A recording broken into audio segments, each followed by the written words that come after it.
Okay, recording starting. Okay, so we identified different features of mitigation options that might be relevant for the developing country to decide on whether climate finance, carbon crediting, or also unilateral action might be the best way to tap this potential. Yeah, we have identified different features. I will present 3 of them. The next slide. So one question we looked into was the question whether mitigation options that are outside of the scope of the NDC, whether these should be addressed by carbon crediting or climate finance. We started here with the assumption that corresponding adjustments will be required for all ITMOs. So I know this is ongoing, still an open question in the negotiations, but that was our assumption. And we also assumed that corresponding adjustments will be emissions-based. And with these assumptions, on the right hand, you see here a figure displaying the export of mitigation outcomes that have been generated outside the scope of the NDC. So the host country starts with implementing mitigation activity 1 and 2, which contribute to the achievement of the NDC. And here, the mitigation activity 3 leads to mitigation outcomes that are exported.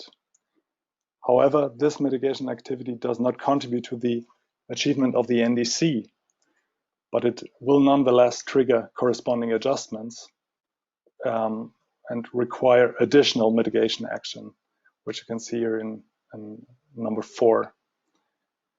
So the consequences are that these activities that are clearly outside of the scope of mitigation of the NDC, they're less suitable or not suitable for carbon crediting because the corresponding adjustments impact the achievement of the NDC while the mitigation, the activity as such does not contribute to the NDC.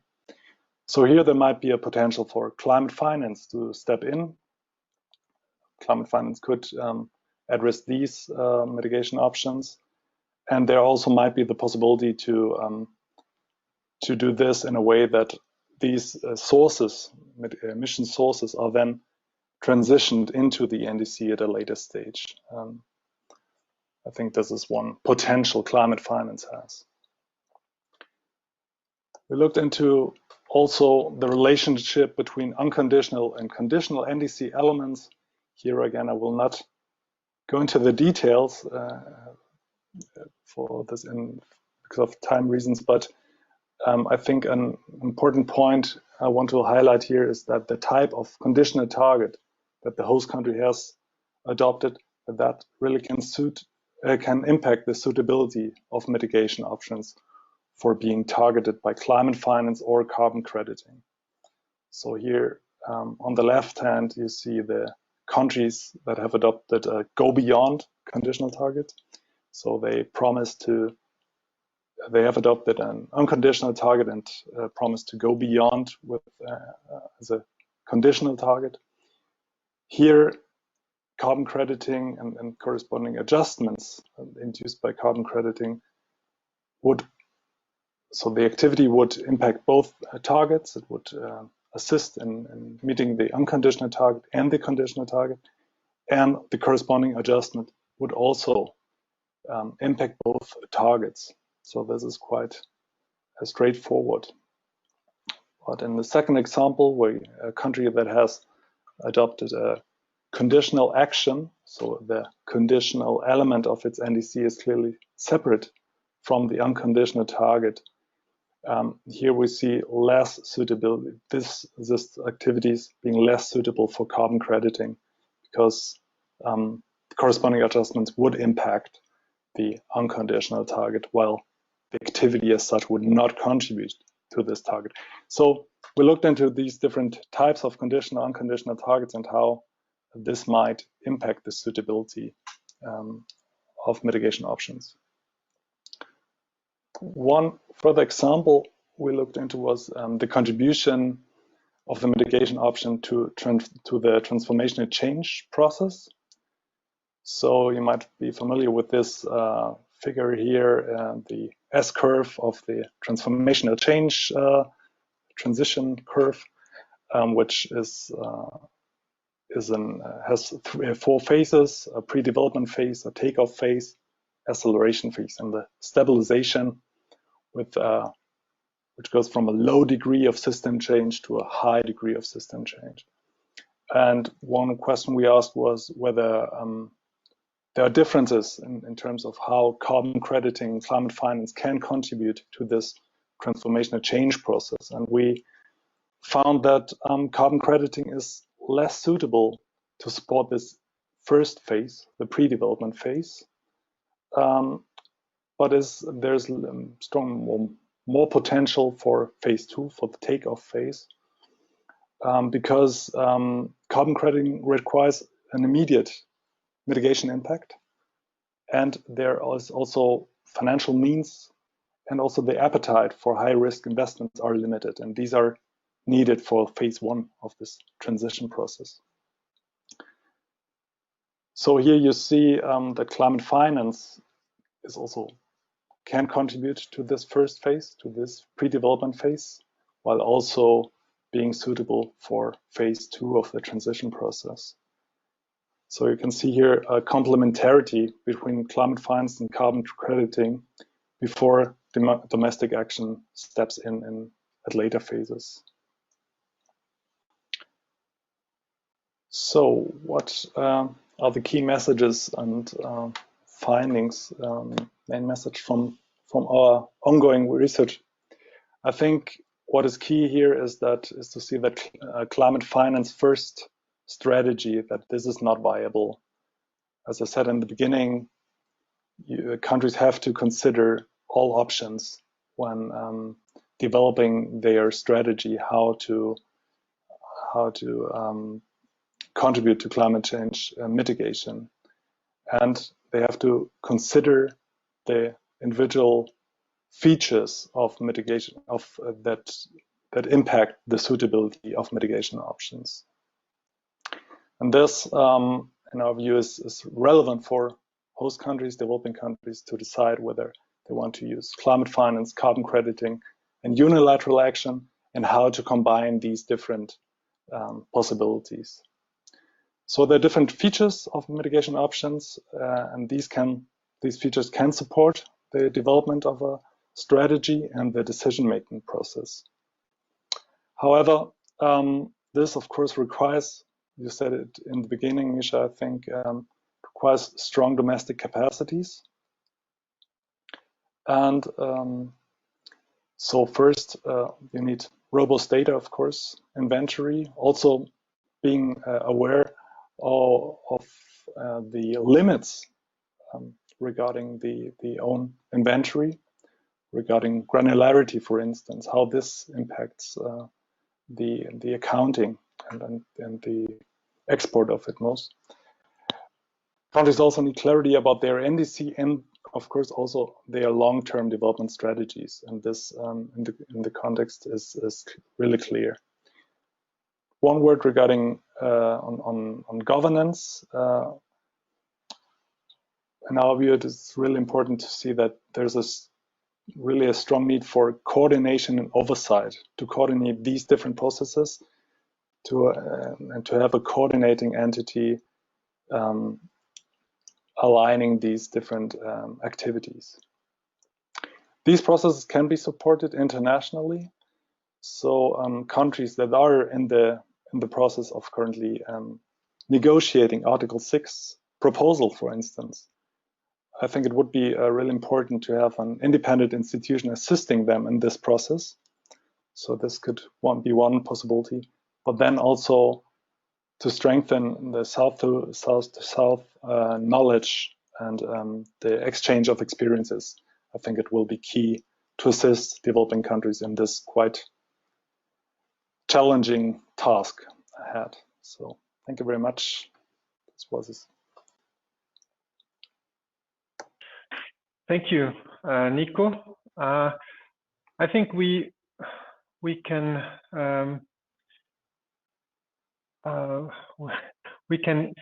go to the next presentation because I think we can collect all the questions from you through the chat function. If that's okay. I think, Nico, you gave a very, very nice overview, and I'm really curious to hear from Lorenzo also how the question about climate finance or Article 6 carbon finance was discussed in Peru.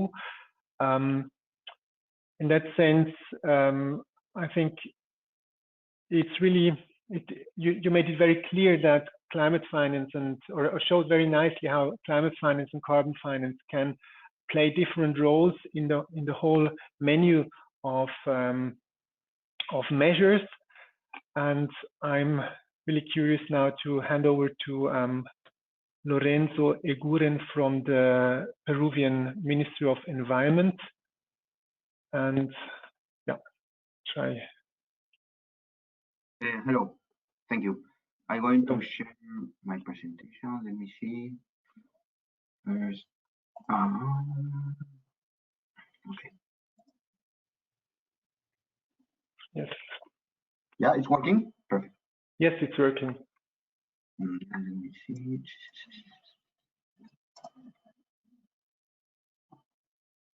Yeah. Yeah, perfect. Yeah.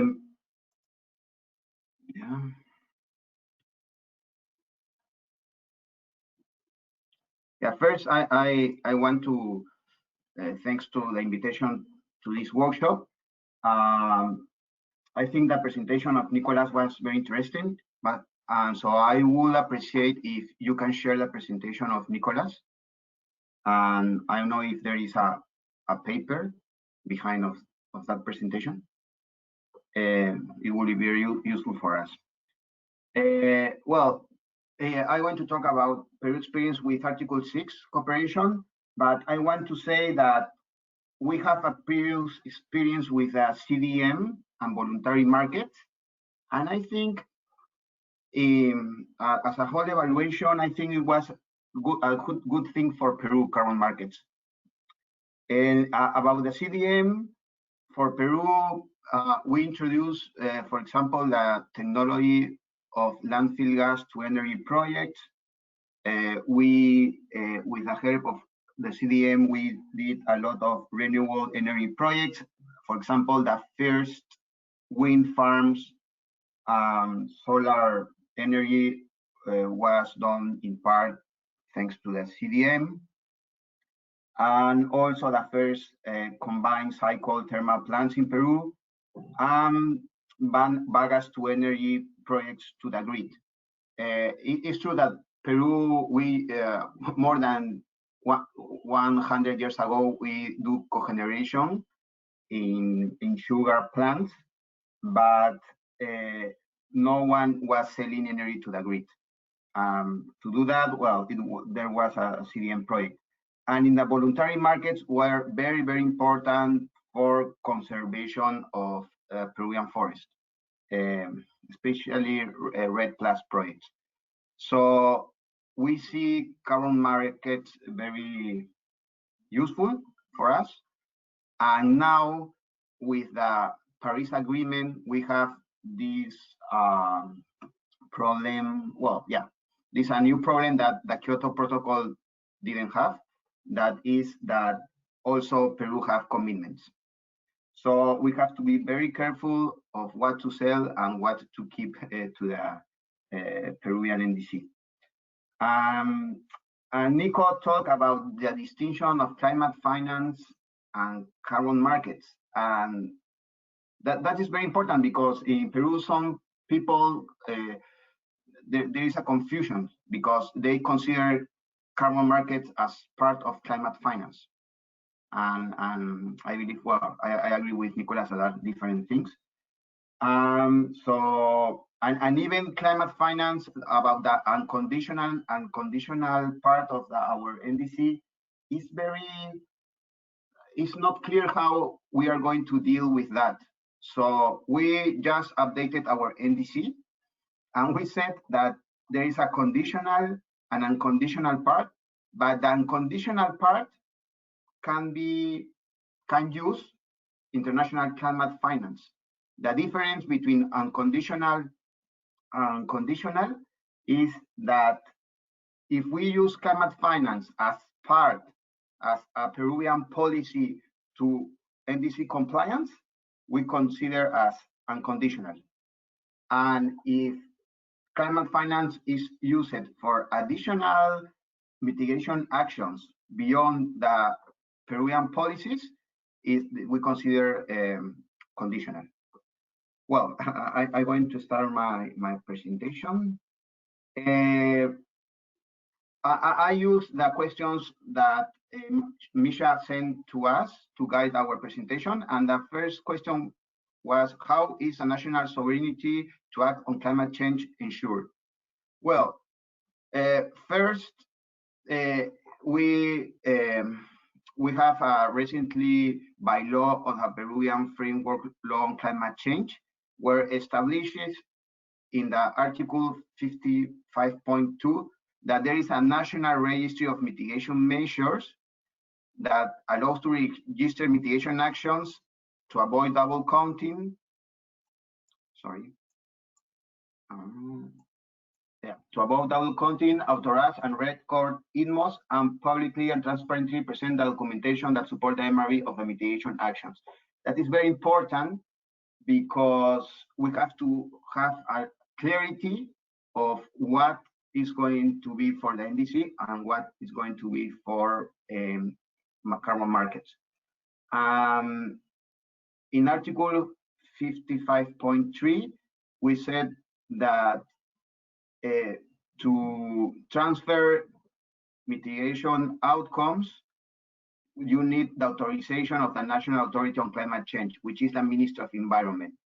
So as part in the National Register of Mitigation Measures, we do a procedure in order to assess if an activity is part of the NDC or is additional to the NDC, in order to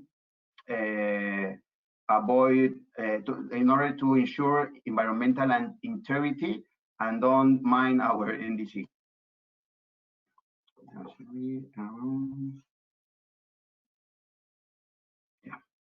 And also, and that's I just told you. So in the National Registry of Mitigation Measures, we are developed a procedure for authorization of INMOs, which is composed by 9 steps and is in process of being approved. And we use a lot of experience of the CDM, but we introduce the issue of that in the evaluation for the authorization of an activity, we have to assess if it's part of the NDC or not. So I want to mention that step 3 is very important, an objection, because with an objection, the competent sector, we are going to assess with a competent sector, which is the ministry where the project is under the umbrella of that ministry, if it's part of a Peruvian policy or not for the NDC. If not, we give an objection letter that says that project is not part of the NDC and is allowed to participate in carbon markets, and Peru is going to do the corresponding adjustment. But this is only an objection letter. It gives the security to the investor that then he can invest in doing, for example, the PDD, the validation process, because he knows in advance that he's going to be approved for the carbon markets. And then if they go to the validation with a third party, with a validation report, we give the authorization, and then we register the activity. And in the registration, we are going to say that this project is allowed in the future to transfer mitigation outcomes internationally. For how long? It depends of the standard used. And then to transfer, it's the typical process of carbon credit that it needs to be verified, issued, and then transfer. The transfer is we are going to approve almost automatically because in advance they have authorization letter in the registration to transfer mitigation outcomes. So we are going to see the project has authorization, and if it has for 10 years, for example, they can transfer without problems. In that context, we do the bilateral agreement with Switzerland, and that was very useful because it gives us inputs in order to do our national procedure, because have to be consistent with the provisions that also Switzerland needs to ensure environmental integrity in carbon credits. So we did this by bilateral agreement to establish a solid framework to regulate international transfer to mitigation outcomes between Peru and Switzerland. And that was very, as I said, very useful for us because it helped us to do our national procedure. Well, the characteristics of the agreement was obviously that is under the Paris Agreement. That is very important that we work. It was a joint work, so we agree about the rules, and that is very important because it reflects the interests of both countries.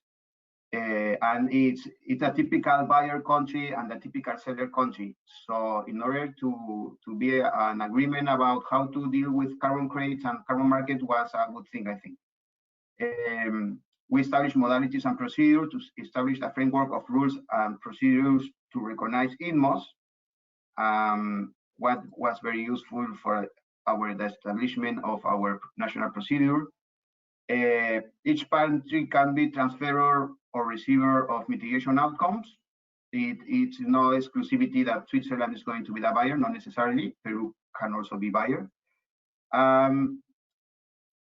This is a framework to do commercial agreements. It's not a commercial agreement, it's the framework. And below this umbrella of the bilateral agreement, commercial agreements can be done.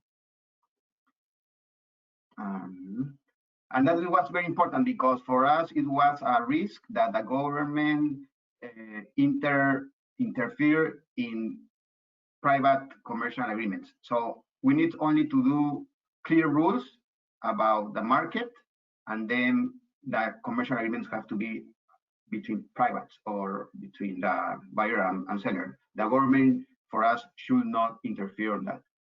The commitments that assume both countries is to establish a procedure to authorize international transfer of mitigation outcomes with the Article 6, recognize the international transfer of mitigation outcomes of the authorized activities provided they have met all the requirements established through the bilateral agreement, guarantee the non-occurrence of double counting, and that is very important because we agree to do the corresponding adjustment to all transfer under this bilateral agreement. We should have a registry database that provides information about the projects. The information has to be included in the biennial transparency report. The validity of the bilateral agreement is indefinite. There is other questions about if this is good for Peru, that this can maybe put in risk our NDC. We think that the pros to participate in Article 6 and in general in carbon market is first that it's an opportunity to finance technology transfer and enable measures. And this is the typical of carbon markets could be a means to do first of its kind mitigation actions. Carbon markets can assume the risk to do innovations. And by definition, mitigation actions have to go beyond the business as usual. So most of them should be innovative activities. So the first experience can be financed by carbon credits in order to mitigate the risk. And then once the activity is proved, the new technology is proved, then the government and private sector in Peru can replicate the experience, and that could be part of our NDC. So for that, it's very important carbon market for us. Also, even if Peru is doing mitigation actions that is going to be in the carbon market, but Peru is doing by itself, sometimes the gap, the development gap in that field is so big that even though we are doing these activities, we need more help. For example, improve cook stoves in Peru. I think there is a gap of 1 million cook stoves that we need, and there is only, the government only can do a supply of 300,000. So we need more help to cover the gap. So carbon markets can help also for that. And obviously, it's an opportunity to carry actions beyond activities contemplated for our NDC compliance. And this is very important because, as previously Nicolas mentioned, carbon markets, we have to see carbon markets as our part of our road to our long-run carbon development strategy. And Peru is committed to be carbon neutral by 2050. And for that, we need to do as much as possible mitigation activities. And therefore, carbon markets can help us to accelerate mitigation actions and help us to go through that process in the long term. Well, obviously, it promotes activities that contribute to sustainable development. That means that there is no a regret approach about carbon markets, because anyway, more than carbon credits, carbon project activities contribute to sustainable development and helps people to live better. And it is very important, it promotes private climate action in Peru. What is the cons? Well, if we do this in a bad way, carbon market has a risk of discouraging compliance with our NDC by filtering actions that can perfectly be developed only with national efforts, but not complying with the principles of environmental integrity. And to avoid that risk, Peru is working in the definition of a robust and binding way of effective policies that allows NDC compliance. We have to have clarity about what we are going to do by ourselves, and we are working on that, and have clarity of what is part of our NDC. Then we need to create capacity and infrastructure for accounting of activities associated with NDC and market transactions, and how we are going to do, for example, the correspondent adjustment, how we are going to do the MRV. And finally, we have to have a development of a clear legal framework to define the ownership of carbon credits, authorization for ITMOs, and guarantees environmental integrity. And this includes the procedure to assess if the project is part of the NDC or not, and if it's additional or not. In Peru, there is a problem. People say that there is some mitigation actions that are very cheap, and Peru should do that mitigation actions for the NDC and by our own resources. But the problem is that a lot of that activities have other barriers, that because of the regulation, there is not a way to collect money, for example, for landfill waste management projects. And even though are relatively cheap and do emission reductions are relatively cheap, we have not the regulation in place to promote mitigation projects in that area. So meanwhile, we can use carbon markets for that. And that is a serious problem in Peru. It's a health problem, the management of solid waste, municipal solid waste. We have to face that very fast. We can't wait in the future to fix our regulation in order to promote correct landfill gas or correct landfill projects. So I think carbon markets could help for that. That it's all. We want to finish that. Also, we are we find the principles of San Jose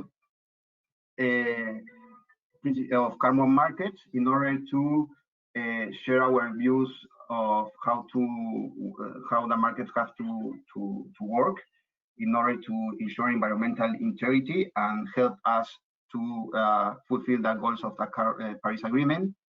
We also are part of the climate market club promoted by the World Bank, and we are working with the World Bank and with the help of consultants as perspective. Axel Michalova is part of the team in order to assess in advance what kind of activities can go to the carbon markets in order to move to make carbon markets in Peru easier. So in advance, we are going to define a criteria in order to assess what kind of projects can go to the carbon markets, and then apply that criteria in Peru to have a positive list of activities allowed to go to the carbon markets. And in that way, we are going to make easier carbon markets in Peru and promote investments in that area. Thank you very much. Thank you, Lorenzo. That's very interesting. I understand that that Peru is already, as Nico was introducing, at the stage where you're looking to increase the level of knowledge, what to do exactly with respect to the long-term low emission development. And the positive list apparently is one very pragmatic and goal-oriented tool. Yeah, with that, I'd like to hand over to Axel. Excellent. Axel Michaelova, who is not only involved in this study on the positive list, but also was involved in updating the NDCs, or the ratcheting up of supporting countries in ratcheting up NDCs. And there he also discussed about the role of Article 6, which nicely ties in with the previous speaker. So Axel, the floor is yours. Yeah, thank you very much. And of course, the discussions we've had so far are a really nice segue into my presentation. Yeah, I'll just come in a bit on what are the key characteristics of NDCs, what could be a theoretically ideal approach of allocating action to Article 6 and international carbon markets, complementing what Nico has presented earlier. I will then look into various features of the update process. I've been witnessing NDC updates that were done in a top-down fashion. I've collaborated on those that did bottom-up. Both have advantages and disadvantages. Then, of course, the critical aspect, who is actually the key actor determining the final number, the ambition. Then, I really liked Nico's discussion about different shades of unconditional versus conditional, and I'll give some experiences here. And then last but not least, the key aspect of what actually underpins the targets, the policy instruments. On the right-hand side, you'll just see what has been submitted to date. Of course, there was a number of NDCs rolling in the last days of the last year. So this map will shortly be updated by Climate Analytics. So, well, I don't know a need to explain the detail of NDCs. I think we have everyone here who understands it. I would like to focus a bit on also, where we stand. We have 71 parties that have already submitted the NDC. So we get now more and more material on the ground, and of course Perspectives was happy to contribute to updating of some of those. What one needs to say is that of course NDCs are not thin air. They need to rest on certain pillars, which are the policy instruments, and these policy instruments of course need to rest on resources, on money. And what we've seen in the run-up to Paris is that a lot of the first or even the intended NDCs were developed in a very top-down fashion by international consultants going to a country for 4 weeks and then making a rough overview assessment of what might be possible. But that, of course, didn't really engage the stakeholders, nor did it look into the difficult process of defining what actually could be policy instruments driving the targets. So I am a strong supporter of the bottom-up approach, where one looks into the design of policy instruments.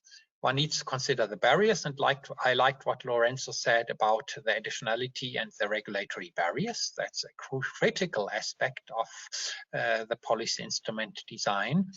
Then, of course, these policy instruments need full sectoral engagement, and one needs to have a clear vision about the financing needs. And of course, this then leads into the conditional versus unconditional discussion. And for some of you who've looked into NDCs, of course, some NDCs have completely mind-boggling figures of hundreds of billions of conditional funding that the country wants. Well, it will never get that, that's clear. But so, of course, we've seen very unrealistic approaches there. And unfortunately, only few countries are doing this bottom-up approach. I also want to apply a bit of economics here, and I think I have now published this in various contexts over the last 20 years, but I still think it's relevant, and that the economic discussion is a necessary, maybe not sufficient condition, but for the allocation of activities to the unconditional and conditional elements. So as usual, this marginal abatement cost curve starts with the profitable activities that have negative costs, so what you see on the left-hand side, and then it rises as the mitigation increases. And of course, the shape, here I have done the shape in a way to have a significant share of low-cost action, but then, of course, the curve rises strongly. And of course, anything that should be profitable is a good candidate for unconditional action. And of course, that should neither go to the carbon market, nor should it be made now conditional to attract climate finance, because this would be a waste of climate finance. And I hear, Lorenzo, of course, that some of these negative cost options face non-monetary barriers. So of course one needs to address the barriers, but I think sometimes one can address them relatively quickly and then unleash the potential of this negative cost options. Then you have the low cost options. And of course, these are the critical players for the international carbon markets for Article 6. So anything whose cost is below the credit price could be a candidate for international carbon markets. Of course, you may, as a country, decide that some of that you also want to do through domestic means.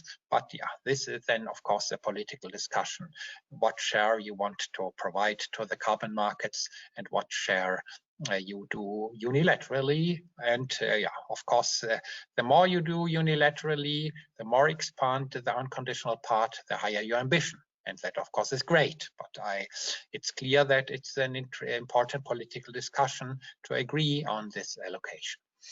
And then the more costly activities, and there I disagree with some statements that have been made earlier. You can integrate various resources. So you could build on a combination of Article 6 revenues and international climate finance.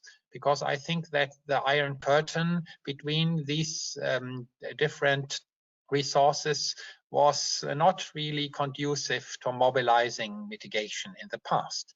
And therefore, one should consider how one could combine these various sources to then operationalize these higher cost options. Of course, this is theoretical. It's the ideal world. You need a good understanding of where these marginal abatement costs actually lie. And of course, the curve, as I've shown it here, requires significant demand for credits, because otherwise, if you would now show this graph under the CDM price we've seen, then of course the market component would be tiny. What one should also consider that of course these curves are not static, they shift.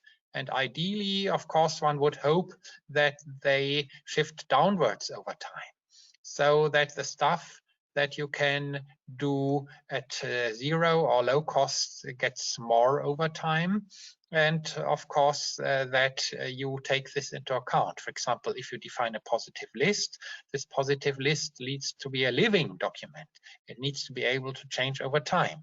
For example, solar PV, in most contexts, of course, 5 years ago and surely 10 years ago was having significant costs. Now we have many situations in which it clearly is a business as usual and low-hanging fruit.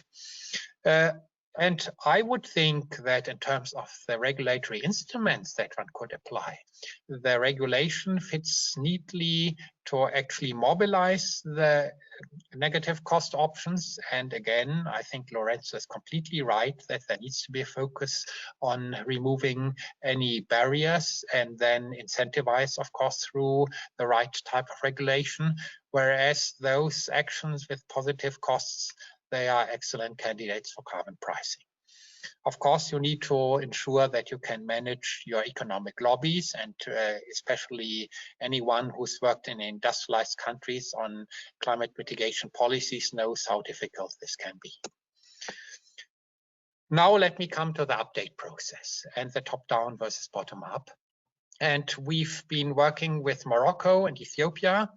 And you see, of course, Morocco in the climate action tracker is the only country being seen as green, so really 1.5 degree compatible. And Ethiopia, the yellow, that of course is the second best category that is only found for a very few countries. So both countries really front runners in the past. Both countries are eager to engage in Article 6, so it was clear from the outset that there should be wording in the NDC saying that they want to use Article 6. Now the countries had really different approaches, and Morocco was, I would say, a beautiful example for a good bottom-up process. So the sectors were called, there was a lot of outreach, the sectors developed long lists of action, and then it was discussed which of those actions could go into the unconditional part, which action could go into the conditional part, and this then piled up and brought a generic idea about what could be the eventual overall national target. Ethiopia was different. In Ethiopia, and well, initially we were told to do a bottom-up approach, but then suddenly, and at a really late stage, we were told, oh yeah, the World Resources Institute is doing some general equilibrium modeling in the country, so now please use this model. And we were aghast because we thought, how can we do it? Because we had, of course, certain policy interventions, and now we were fighting to reconcile the bottom-up estimates of the mitigation with this general equilibrium model. So that was a real challenge. What I also need to say for both countries that the time pressure was severe. And I'm just giving the example in Morocco. We started 15 months ago, but still the first 12 months, there was not sufficient policy pressure. And then the last 3 months become really difficult. In Ethiopia, it was worse because there it was the classical situation, World Bank making an assignment. Assignment should be finalized within 3 months, and the real work actually was compressed into 3.5 weeks. So it was exactly like the worst examples I know from the INDCs, and it's unfortunate that these lessons have not been learned. Next item, who determines ambition? And I would say there is an inbuilt tension between the high levels of government and the officials who actually really work out the specific actions and policies. So the high-level representatives, and on the right-hand side, you see the Prime Minister of Ethiopia talking at the Climate Action Summit, and you see the Royal Princess of Morocco talking at the UN Climate Action Summit last year. They, of course, have the interest to show that their country is a good global citizen, but these are not the people who get their hands dirty regarding specific policy instruments. Whereas the climate change officials, they know how a good policy instrument could look like, but they don't have the power to get their policy instruments through against the powerful actors. So we have the gap between the high level and the actual working level, and this gap is really difficult to close.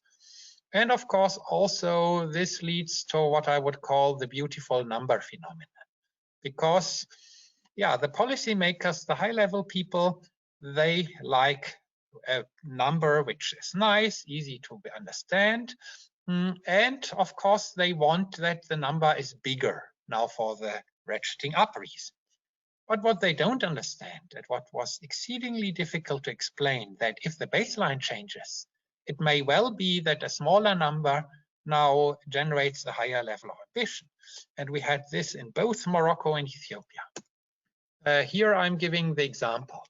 On the right-hand side, you see the blue line on the top panel, which is the old Moroccan baseline, and you see the green line, which is the new Moroccan baseline. There was a good reason to go for the new baseline, but you see that the difference is significant. That, of course, means that an X% reduction from the green baseline is, of course, having a different absolute characteristics than an Y% reduction from the blue line.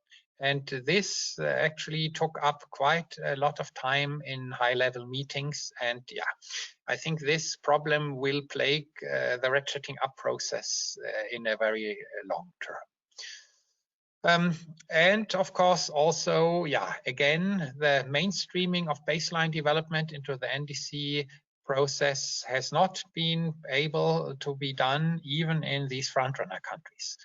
The example from Morocco, we had agreed for 10 months to use the old baseline because we were saying, well, we need to be able to explain properly to the high level. That's why we now don't do a new baseline ad hoc. But then UNDP came in October, they had developed a new baseline, and then somehow they had convinced some people in the ministries that the new baseline wouldn't need to be done. We were, again, of course, struggling with that decision. And the implications were clearly not understood by the policymakers. Then, of course, let's get into the unconditional versus conditional. I would say that the understanding of unconditional characteristics is differing a lot. In Morocco, we had really good situation. That was due to that already the first NDC had been very clear about this. The sector representatives understood the concept and one could go really into detail. In Ethiopia, it was mixed. Some understood it, others didn't. And what was really interesting to see, I'm now giving an example from a country where we didn't do the work, but we saw the outcome. And in Rwanda, apparently, either the consultant was not really understanding what it means, or the government was not properly informed.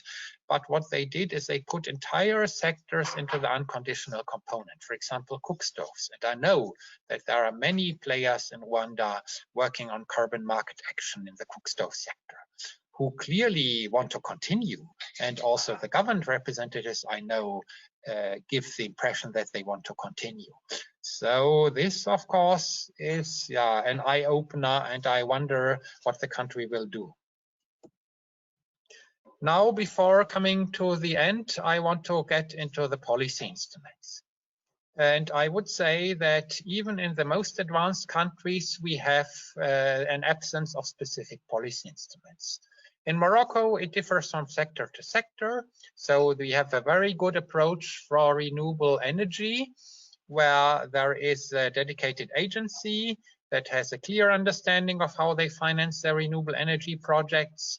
But in other sectors, it looked really challenging. For example, energy efficiency in buildings. There are standards, but they are not enforced. The question is, will they be enforced at some point in time? We, of course, in the assessment of where to put the action, were struggling. The line ministry in question didn't really engage. And yeah, so unfortunately, a nice potential was not clarified. What in Ethiopia was done is they have a very detailed 10-year plan, but yeah, again, the policy instruments underpinning the plan were not defined properly, and it's not clear where the resources are coming from. So to conclude, the NDC updates have suffered from similar shortcomings as the first NDCs, at least in the countries where we have been involved. And this not only the two countries I've mentioned, it's also other countries. But I wanted to showcase them because they play a key role in Article 6 and also generally as ambitious frontrunners. I would say a key problem that needs to be addressed is the weak role of the climate focal points versus the line ministries. In many countries, this is clearly an issue. For example, again in Morocco, when it was clear that there was a difference between the desired beautiful number and the sum of the action from the sectors, there was no possibility to really tell the line ministries, look, you need to do more to get to the good number. Then of course, some sectoral actors may be engaged, others may not be engaged. And even in the front runners, it differed a lot. And of course, you have an inbuilt trade-off. If you bring in a lot of sectoral action, you of course bring in more interest groups. So it will be more difficult to be ambitious. You may, in countries with strong governments, be able to squeeze ambition from sectors, but of course that ideally would then lead to a really strong engagement with the sectors afterwards. Countries often have high willingness to use the markets, but then the on-the-ground preparedness is limited. And as I've described, the role of unconditional versus conditional still is a stumbling block. And last but not least, but in my view, of course, the most critical aspect is that clearly defined policy instruments are mostly absent. And many countries say, okay, we have a large conditional component, so the climate finance will come somewhere. And for the unconditional component, there is some willingness to engage in policy instruments, but of course, we lack those policy instruments that could drive upscaled Article 6 action. So the recommendations for the Article 6 pilot actors that I would give out of this conclusion is there needs to be a critical mass of host country expertise, and this expertise then can inform the high levels. It's absolutely crucial. And this should build on experts that were involved in CDM, voluntary markets, climate finance, the GCF proposal, and so on. But this expertise is absolutely crucial. One needs sectoral capacity building. And I like to refer to an action that has been done 20 years ago, but which I still think is a beautiful lighthouse activity, the so-called national strategy studies that were done by the World Bank and also underwritten by the Swiss government, where really for 1 or 2 years, one went to engage with all the sectors to find out what could be their mitigation contribution, explaining to them clearly what the features of a market mechanism is, and this can be a useful exercise. Then I would say we need to build on successful experiences and graft policy instruments on those. And we have the concept of NAMAs, and they have been falling to the wayside, but I think they have been really useful. So we should recycle them into the pillars under now the NDC development and also under Article 6. Then we should try to bring the donors to collaborate and not compete and not have duplication of efforts. And last but not least, be really patient and apply the long-term perspectives. With that, I would like to thank you. And yes, I hope I was able to give some insights, even if they are not always too optimistic, but I think we need to live with the world as it is and try to build on these experiences. Thank you. Thank you, Axel. That's excellent. It somehow appears to me that as soon as policy or people start, or the policymakers start discussing about the concrete measures, things get more tricky and difficult than if you talk about like the nice numbers as you mentioned. And maybe that's exactly the issue with Article 6 cooperation, in the sense that you need, as a country, to be very, very clear about what exact and concrete measures you have to, or you want to do under the NDC package, and what should go under the unconditional, under the conditional part and open for climate finance and carbon finance.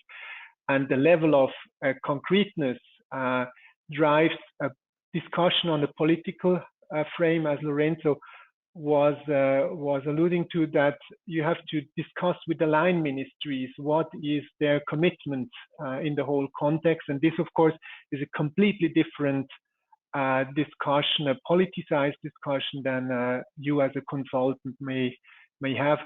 And it also reminds me a little bit of the Swiss context.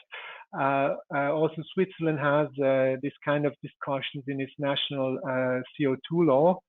And I think that's also the perfect leading over to Veronika Elgarb from the Swiss BAFU, the Federal Office of Environment, to give a concluding remarks on the perspective of a acquiring country, or as a like richer country in the global fight against climate change. So, Veronika, I make you moderator, and the floor is yours.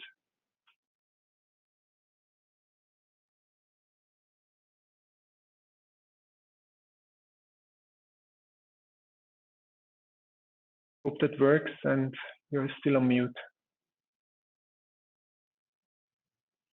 Excellent. Yes, I think now it should work. Yeah, it is. So good afternoon, morning to everyone. Thanks very much for the opportunity also from my side to share the Swiss experience in the Article 6 cooperation that we have to date.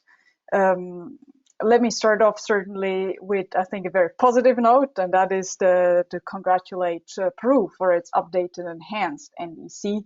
We are, of course, very happy to have a partner in this Article 6 cooperation journey that carries forward the spirit of the Paris Agreement to drive highest ambition and the domestic action possible, and on top of that, to engage in Article 6 cooperation.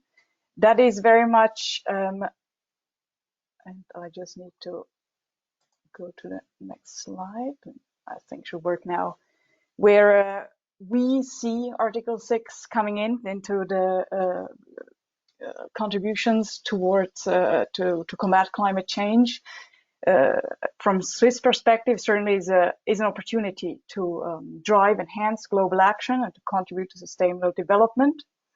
Just as our partners Peru, I believe Switzerland has come very much from the same spirit.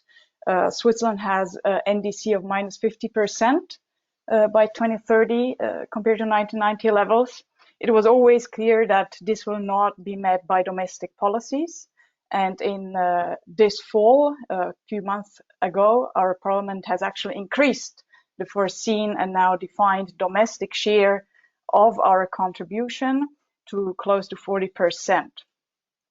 So in this sense, we're very much driving ambition at the highest level domestically. And on top of that, Switzerland is engaging in Article 6 cooperation. This will lead to additional investments in our partner countries and the associated co-benefits, clearly beyond the NDC of this country. Needless to say that the means used to purchase the ITMOs from the Swiss side are additional to international climate finance, will not be reported as such. So we believe to have set the stage to truly enhance global mitigation action. This is where we're coming from. A few words on our reflection on why and how to pioneer Article 6. While the international negotiations in this area are still going forward, while the international framework is still evolving. Well, we believe that while there is the international shaping of Article 6 cooperation is in the build-up, the national and bi or plurilateral frameworks also need to evolve. That also needs time. So there goes a very first and important argument for us to be engaging early in this journey. And early engagement brings certainly a lot of lessons learned, just as Lorenzo Peru was highlighting that this is very true for our own case, for our own national debate and preparations of the national framework. Now, in shortcut, the key elements that we found that are very important in early Article 6 engagement, that we need to build in a lot of flexibility. Certainly this cooperation, while we learn along the way, while we establish the national frameworks and strategies, this cooperation needs to be allowed to evolve dynamically over time. At the same time, it certainly needs to be very credible from the start. We need to absolutely avoid double counting, additionality, safeguarding against overselling are key. We need to address them and get them right from the beginning. And we need to promote sustainable development. And all of this being very transparent to remain credible. And we also found that we need to be very firm, even if it might be a first engagement, because that is the way how we create the necessary investment security, and that's how we have come to the conclusion with Peru to be signing a legally binding agreement. Despite this firmness, this legal bindingness, both sides are very committed to adjust our framework and our agreement to any multilateral rules as they will be adopted in the future. Just very briefly to the Peruvian-Swiss approach, Lorenzo has already spoken to that. I'd just like to highlight that the concept here is that the bilateral agreement sets the frameworks, conditions, and links the national frameworks. In the approach that we have found to be best fit for our two countries, certainly, is that we give a strong role to the national frameworks. To highlight a couple of things here, that the authorization decision for each activity, for each transfer to happen in a sector or in an area is taken in the national framework, being governed by the national strategy and national regulation procedures in each country. And for this, we have heard about this a few times today. There probably will need to be a strategy and criteria being built up, and this might take some time, but it will certainly be important to make the best use of international carbon markets. And on top that, the commercial agreements are separated out from the framework agreement between governments. I think Lorenzo was highlighting that as well. It's got multiple benefits from our perspective. It allows a stepwise approach to be authorizing and engaging then in commercial terms, step by step, activity by activity, and not all at the same time. It allows a building up of the national strategy. And it also allows private entities to engage directly in commercial agreements, while the government set the framework conditions. So this in a nutshell, the agreements, the approach that we have found in complementing Lorenzo's presentation. A few lessons learned there from the Swiss perspective. First of all, around the bilateral agreement. It is the way to clarify the framework conditions, to guarantee to particularly private investors the recognition of transfers, and thereby stipulating the carbon market. It is about reducing the risks for investors, often privates, and also to the engaged governments that we comply with the Paris Agreement provisions. The strong role for national frameworks seemed key. The authorization decisions are governed in the national frameworks. They remain voluntary under the bilateral agreement. I think we have heard a lot about the risk or the challenge, at least, how to be coping with the evolving development of national plans for climate action and what is the right decision on what to sell or to retain for own purposes.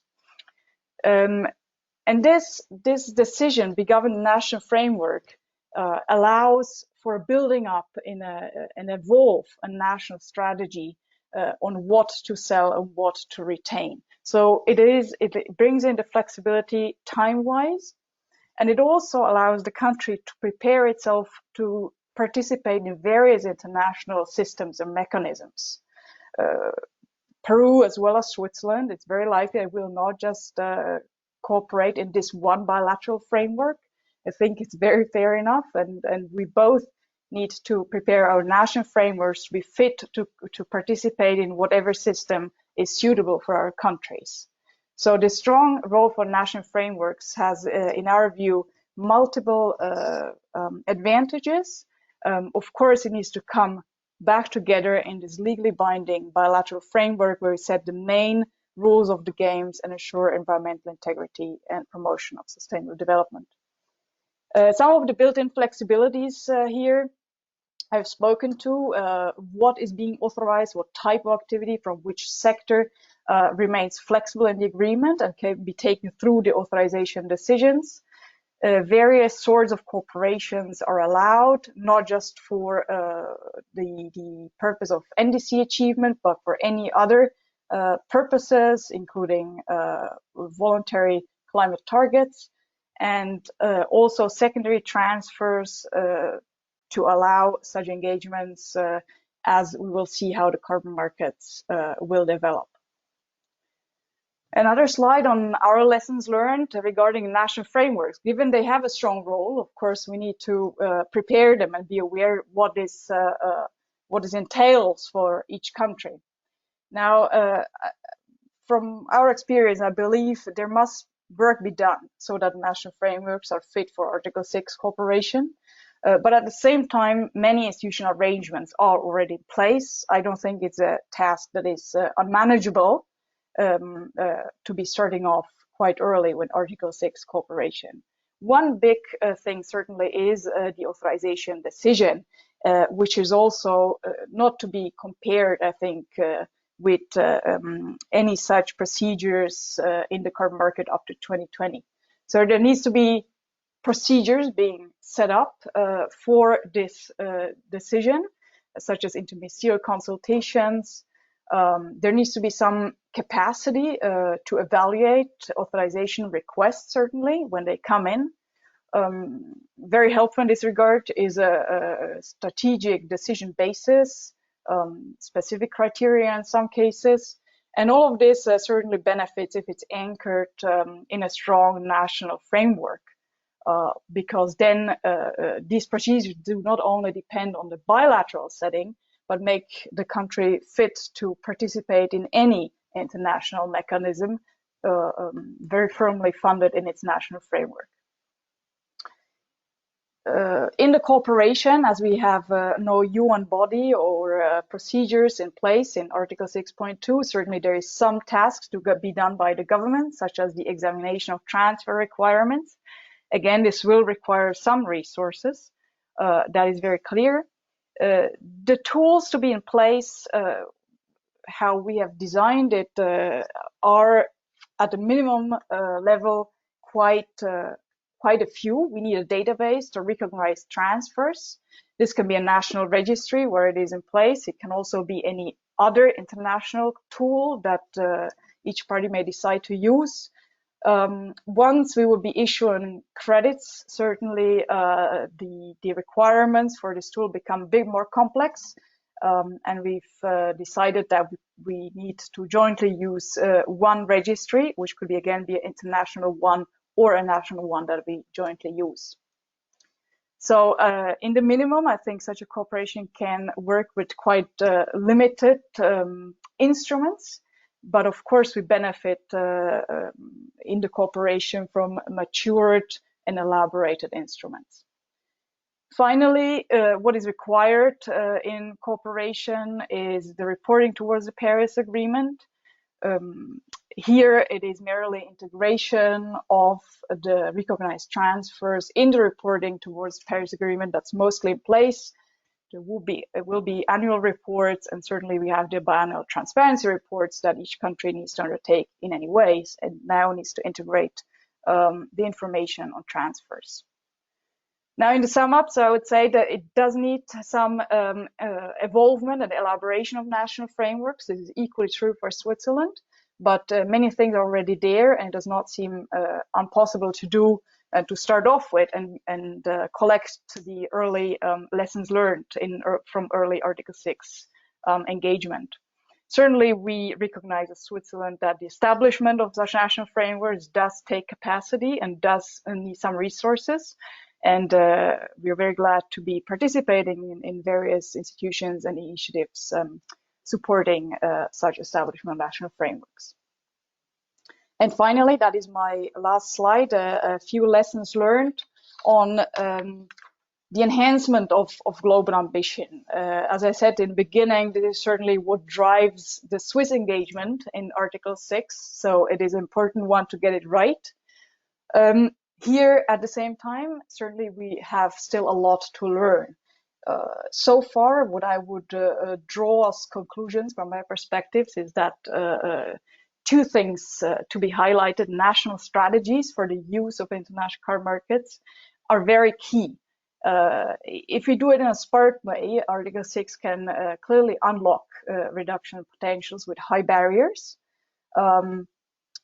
Early engagement in Article 6, I think, is helpful in this regard, because it allows a very concrete national debate on what this strategy should look like and brings important lessons learned, as long as a cooperation is flexible enough to allow the strategy to be updated in the national frameworks and be taken forward. We have heard the term of a living document, if it's a positive list or a strategy that certainly will be improved over time.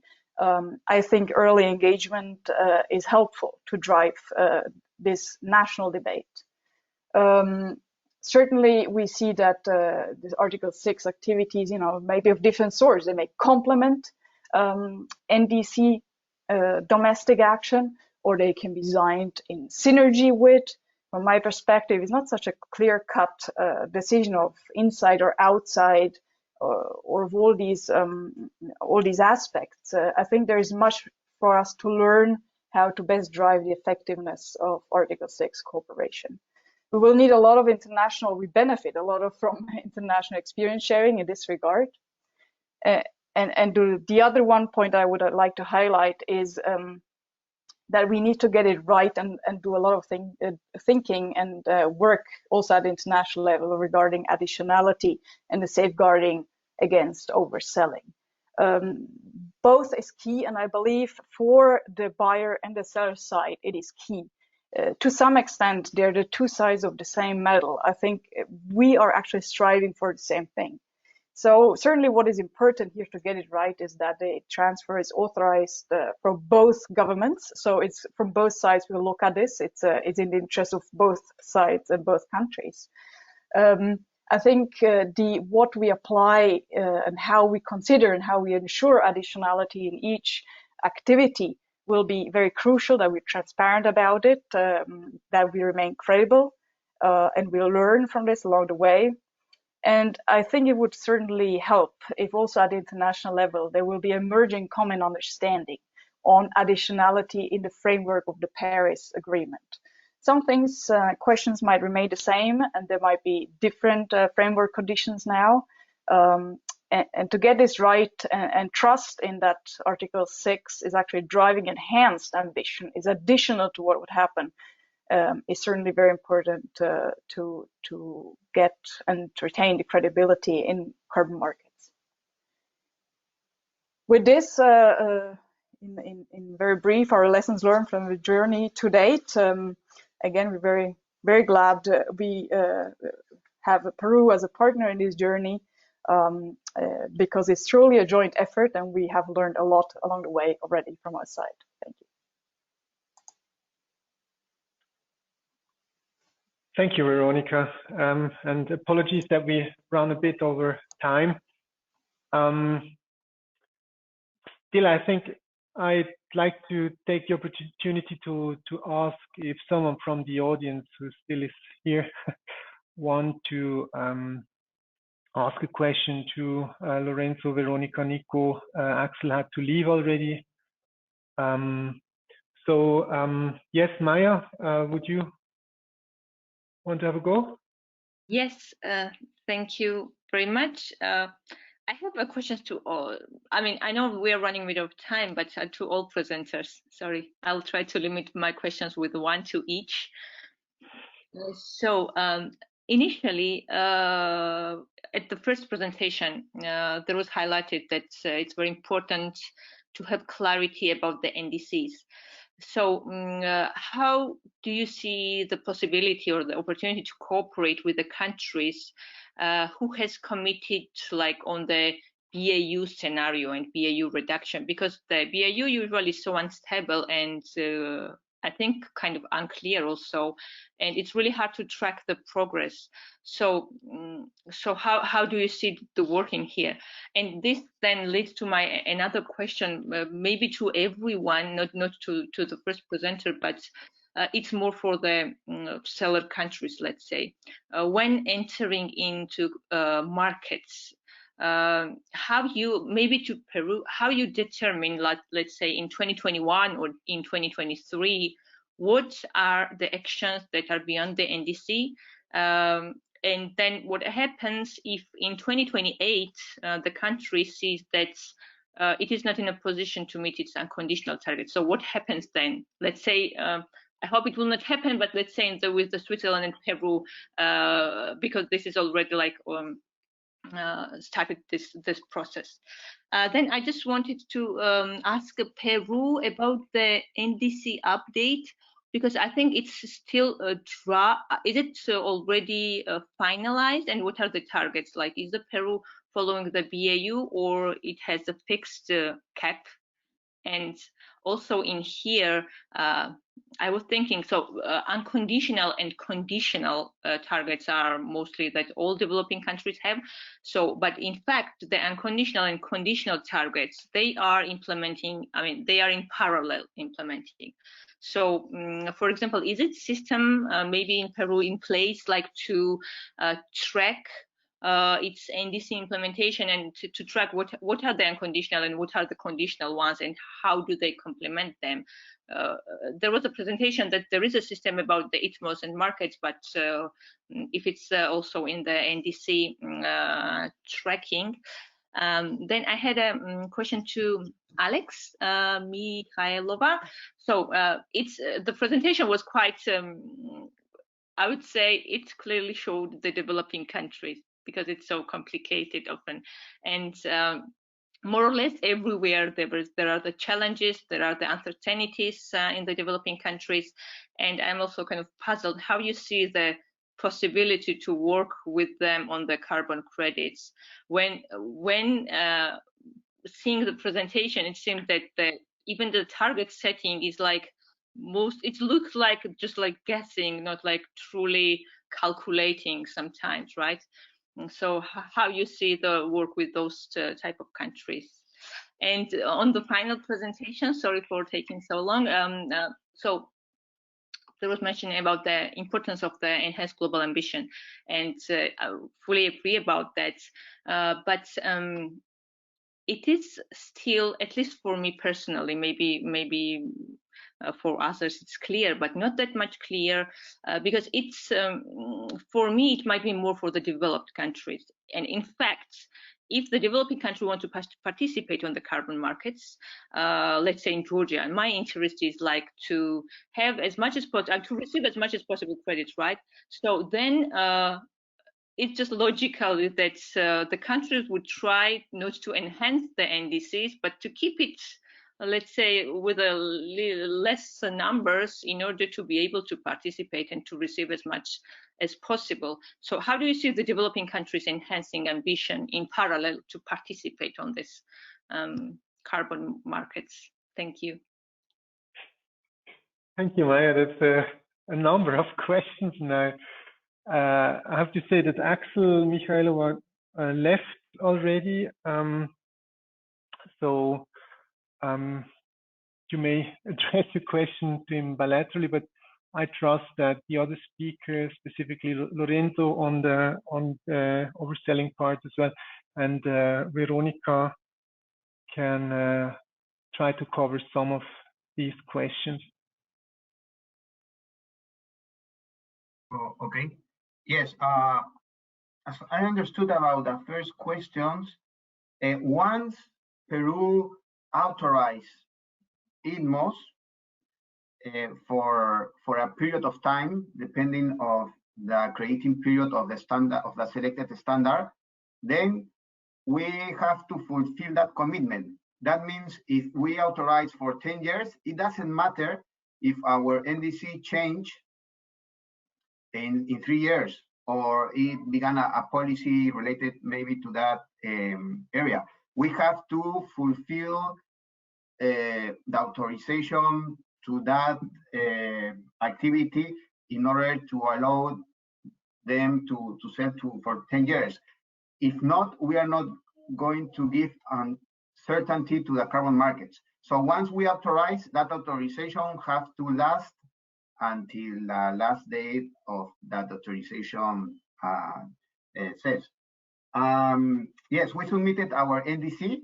Now we have absolute target is a number of tons, of millions of tons of CO2 equivalent, and it's equivalent of, we have before 30% below the business as usual at year 2030, and we established the new target around 40% of our business as usual, but in our NDC, we transform that in a number. So now it's not relative to above, it's a number, and it's around, if I remember, 178 millions of tons is our limit in year 2030.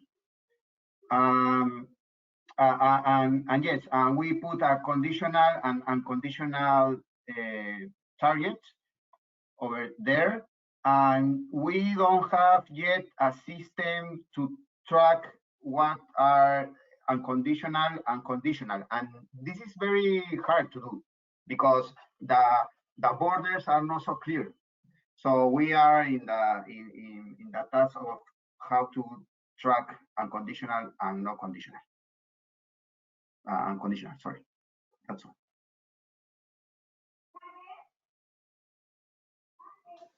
And let me just complement, particularly on the last question from my perspective regarding the enhanced ambition, and to have it as a positive spiral of ambition and not the opposite. I think what comes in here is key, that we have an understanding and develop that around additionality and the avoidance of overselling.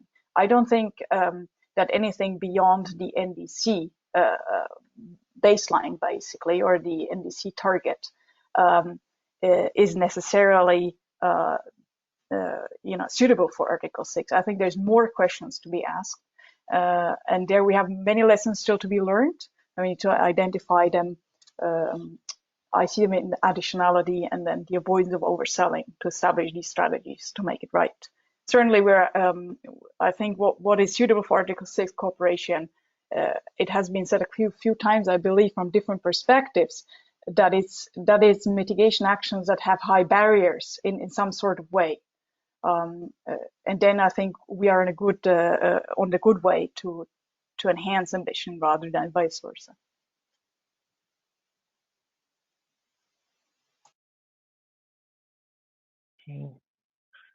So I hope with that, Maya, your questions are covered. I believe you had some more elements to it, but might Yes. be difficult to cover all.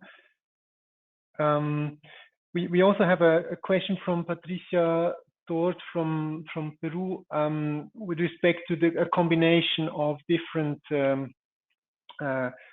instruments to synergize, for example, the climate finance co-financing to reduce risks.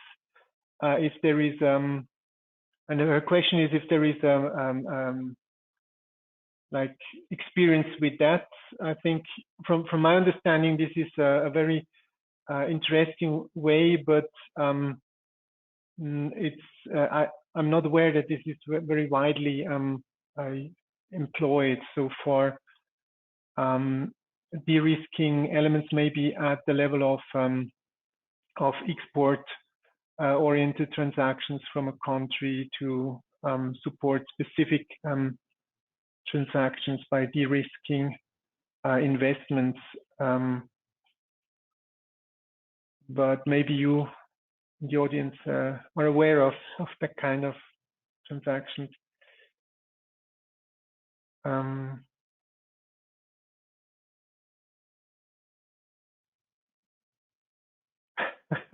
a lot of questions are coming in. So I'm aware that we are already 50 minutes overdue.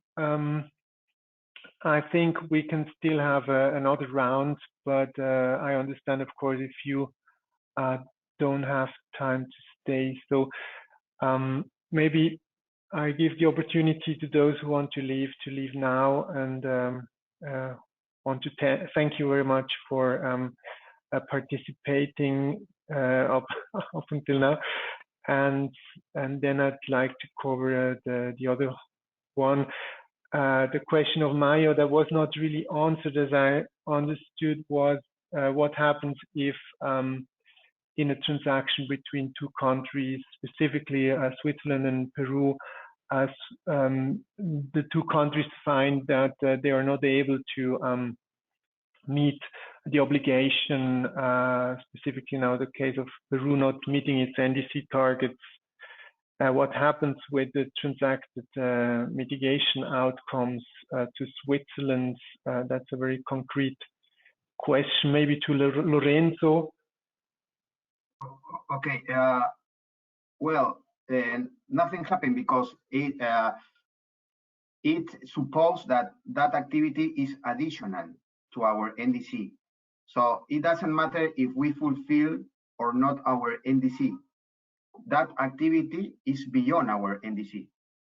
So we only have to see in the MRB, in the measure and on the monitoring of that project, if according to its baseline produce emission reductions. And if it produces emission reduction, we have to transfer the mitigation outcomes and do the corresponding adjustment. It doesn't affect us because that activity is additional. So anyway, without carbon credits, that emission reductions will not exist in Peru. So if I do the corresponding adjustment, I'm going to be in the situation that the project never exists. And that will happen if, and the only way to happen is with carbon markets. So I think if I don't fulfill our NDC, it supposes that activities to go that carbon market are additional and have not to be affected. So I have to fulfill the agreement, and if they produce emission reduction according to their baselines, then I have to do the corresponding adjustment. Anyway. Yeah, and so in that context, with respect to CLIC, I mean, we will, as there is no provision to withdraw the issued or the credited mitigation outcomes, we will stick to our obligation to buy and to compensate the seller with the agreed funds, because I mean this is then like fixed, irrespective of the position of the selling or the transferring country. Then there was a question about the voluntary markets. I don't think that we can like enter, or Nico, did you have a? I can, yeah, I think Kerry sent me his question directly too. So I think the question is about the interaction of voluntary markets, the voluntary carbon market standards, and the creation of IPMOs. I think it's voluntary markets are currently still in the discussion whether corresponding adjustments will be required or not. So this is ongoing process, and depending on the decision on that on the corresponding adjustment issue, I think that is really key for how they will interact with IPMOs, whether also mitigation outcomes created under voluntary standards could be IPMOs also. So this is very closely linked, but as far as I understand the situation at the moment, it's totally unclear. So yeah, hopefully a decision is made that really corresponding adjustments will also be required for the voluntary market, but that's just my personal opinion on that. Yeah, this discussion is indeed really topical, and from my understanding, the implementation agreement between Switzerland and Peru provides for the possibility to transact as well ITMOs for voluntary purposes. There is an explicit mention that also other purposes are covered under the bilateral agreement. Hence, Switzerland would also and Peru would also consider mitigation outcomes that are being used not by the CLIC Foundation for compliance purposes, but also from other companies in the voluntary market as mitigation or as assets, or would create these assets, and these could be then used in the voluntary market for those buyers who require the corresponding adjustments and would be willing to pay this extra money to ensure environmental integrity. If I may, Misha, just a couple of reflections on this and the last point as well from my side. I fully concur with what you said. I think it's a matter of fact that now also on the voluntary carbon market, there is a new quality of credits, the ones with corresponding adjustment. Peru and Switzerland provide for this framework concretely how this can be generated, and I think it's a matter of time until this will get more widely accessible also for the voluntary carbon market. So I think that there is an interface, there is an overlap. It's just a matter of fact, and there's a new quality. And again, the discussion around additionality will become very important, I guess, also in this wider context. And one more reflection on the tangible situation, or how to drive ambition, be ambitious in domestic action and targets, and still not conflict with Article 6 cooperation. I think it's important that in the Peruvian-Swiss approach, we do make transparent along the way how we do in regard to progress towards NDC achievement. So I don't think that we will only find out, in the late hours of the decade, if we are having too many transactions. I think this would become apparent early on through this, from both sides, Peru and Switzerland, reporting to the Paris Agreement, which is actually dear to both of our sides, because that is not something that any of us wants to get into. So I hope we did some safety net there to, if this were to happen, that we would both recognize early on, and of course take measures in this regard. Excellent. About voluntary markets. Yeah. Go, Lorenzo, go. Yeah. Well, some buyers of the voluntary markets told us that because they are not in the compliance of their host country, then they don't have they don't need the corresponding adjustment in Peru. So what we said that, yes, as Veronica, there are going to be two kind of emission reductions. Ones that we are going to do the corresponding adjustment, and others that not. For the ones that not, it has to be very clear for the buyer that for accounting purposes, we are considering that emission reductions for our NDC, because we are not going to do the corresponding adjustment. So they can claim that they are helping international mitigation, but by supporting Peruvian NDC. But it's going to be very hard to they claim that they are neutralizing their emissions in their host country. Meanwhile, we are claiming the same for Peru. So I think it's something about communication. If someone buys in a voluntary market without corresponding adjustment, have to be very clear that Peru is using that emission reductions for our NDC, and I have to communicate that, something like that. Exactly, yeah. So that's, in a sense, very easy. That you can, if you claim carbon neutrality, you there needs to be like a clear stance from the carbon market as well, or the voluntary carbon market community. In principle, this is not really this is not valid to use units that are not covered by corresponding adjustments.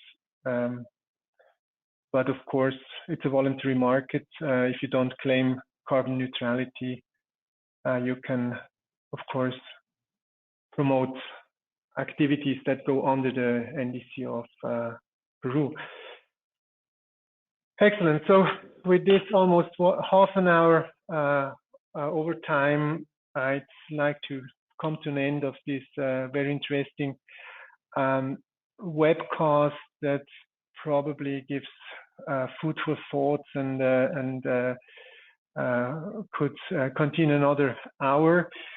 I think my personal takeaway is that from what I understood, the agreement itself as a framework can address many of the criticized or critical issues that I mentioned in the beginning, specifically the question of authorization and self or the sovereignty, national sovereignty, but really the difficult issue comes into play when it comes to the national political debate, because the countries need to talk about concrete actions, and the leading ministries have to tell what kind of contributions they are driving in that context. But this is not only a challenge, but it's also an opportunity, because this discussion is a perfect, or is the required basis to move ahead in the topic of climate change, and also opens up additional opportunities in the voluntary market and other agreements with other countries. Also with climate finance, there needs to be a specific a set of questions to be resolved in a national framework in order to get into the position to act and proactively act and seize the opportunities. Yeah, with that, I'd like to thank you very much to the presenters and the audience who still is here, and wish you a very good evening and the rest of the day. And yeah, talk to you later. See you. Bye. Thank you. Thank you very much. Bye. Bye. Bye.